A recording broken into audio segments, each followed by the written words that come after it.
Halo guys, balik lagi di channel ini. Hari ini saya akan bahas materi yang ringan-ringan dulu, seperti Pitagoras ini, karena ternyata ada juga yang minta materi ini. Bagi yang udah tahu, mungkin boleh ditambahkan di kolom komentar. Materi Pitagoras ini biasanya kita pelajari di SD kelas 6 atau kelas 5 ya. Kalau di SD saya dulu itu kelas 6 teman-teman. Jadi langsung tak bacakan aja ya, apa Pitagoras itu. Teorema Pitagoras merupakan sebuah aturan matematika yang biasa dipakai dalam menentukan panjang salah satu sisi dari suatu segitiga siku-siku. Saya tekankan di sini, yang biasa dipakai atau bisa dipakai dalam menentukan panjang salah satu sisi dari suatu segitiga siku-siku. Nah, jadi teori ini hanya berlaku untuk segitiga siku-siku ya teman-teman. Jadi kalian itu tidak bisa menentukan sisi dari sebuah segitiga lain yang bukan siku-siku menggunakan teorema Pitagoras ini. Nah,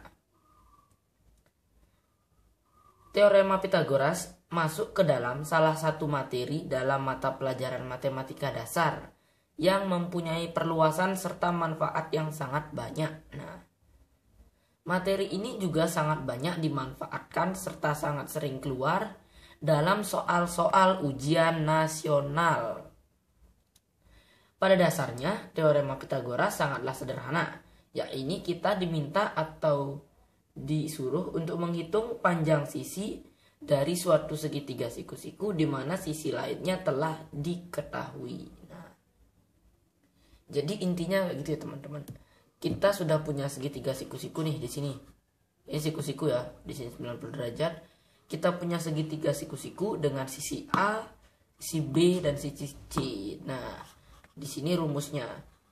Kalau di sekolah biasanya kita cuma diajarkan dua ini ya. Nah, yang A kuadrat ditambah B kuadrat sama dengan C kuadrat. Jadi biasanya di dalam soal Pitagoras, sisi yang tidak diketahui adalah sisi C atau sisi miringnya. Caranya untuk mencari itu adalah ini A kuadrat tambah B kuadrat sama dengan C kuadrat. Tapi bagaimana kalau misalkan sisi B-nya tidak diketahui?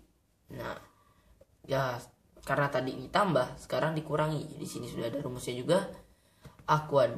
C kuadrat dikurangi A kuadrat itu sama dengan B kuadrat. Kalau A-nya tidak diketahui, ya tinggal dibalik. C kuadrat dikurangi B kuadrat itu sama dengan A kuadrat. Nah, begitu.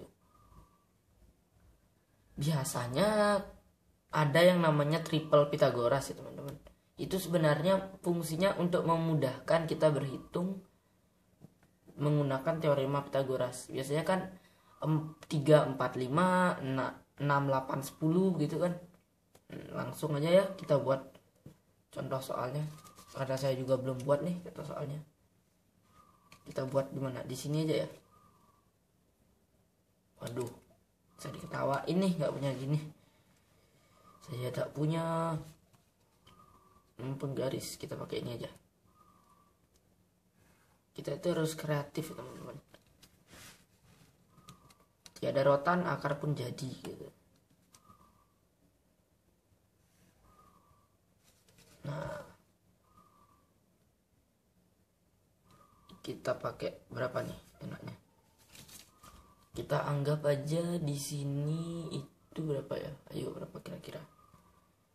Di sini kita pakai ya gampang-gampang dulu aja deh. 6 ya. Ya, 6 di sini. Di sini 8, di sini berapa? Ini sebenarnya triple-nya udah ada ya, teman-teman. Jadi gampang ini. Caranya kan di sini kita disuruh mencari sudut apa? Sudut lagi sisi C ya, mencari sisi C. Berarti di sini tinggal kita cari aja langsung. A kuadrat ditambah B kuadrat sama dengan C kuadrat. Nah, begini. A-nya yang ini ya, 6 kuadrat ditambah dengan B-nya 8 kuadrat sama dengan berapa? Ya masih C kuadrat dong ya. A kuadratnya 6 kuadrat berapa? 6 dikali 6 itu 36 ya. Ditambah 8 dikali 8 64 sama dengan C kuadrat. Nah, sedangkan yang kita cari itu bukan C kuadrat tapi C. Jadi nanti kita tarik akarnya ya. Berarti 36 ditambah 64 itu berapa? 100. Kita akarkan untuk mencari C-nya karena di sini masih C kuadrat. Akar dari 100 itu 10. Nah, berarti sisi C sama dengan 10. Nah, terus bagaimana nih? Anggap aja kita nggak tahu sudut B-nya. Berarti ya kita pakai yang ini ya. C kuadrat dikurangi A kuadrat sama dengan B kuadrat. C-nya 10 kuadrat, langsung aja dikurangi A-nya 6 kuadrat.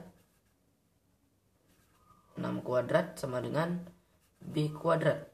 10 ini 100 berarti dikurangi 36 sama dengan B kuadrat. 64 sama dengan B kuadrat. Akar 64 sama dengan B. Akar 64 itu berapa? 8 ya. Sama berarti benar. Oh ya, bagi kalian yang belum tahu nih tips dan trik untuk mencari akar pangkat 2 dengan cepat. Kalau ini kan gampang. 6 akar 64 itu gampang, tapi kalau angkanya misalnya ribuan atau puluh ribuan itu kan susah. Puluhan ribu gitu kan susah kan. Nah, saya sudah buatkan tips dan triknya. Nanti mungkin tak taruh di kolom deskripsi ya. Atau mungkin di sini di pojok sini mungkin ada. Nanti lihat aja di sana. Oh ya, dan di video itu juga ada giveaway pulsa teman-teman. Jadi saya di sana bagi-bagi pulsa 50.000. Caranya gimana? Cek aja di sana di videonya, ada kok caranya.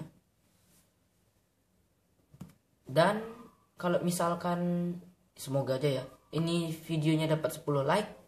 Makanya like, subscribe dapat dah pasti. Saya bakalan mainin ini game teman-teman. Nih, saya ada game bagus nih, tapi belum dapat saya jawab sih. Nah, game ini kalau dijawab kira-kira gimana ya? Game ini nih. Nah, nanti kita jawab aja ya di video selanjutnya. Bye bye.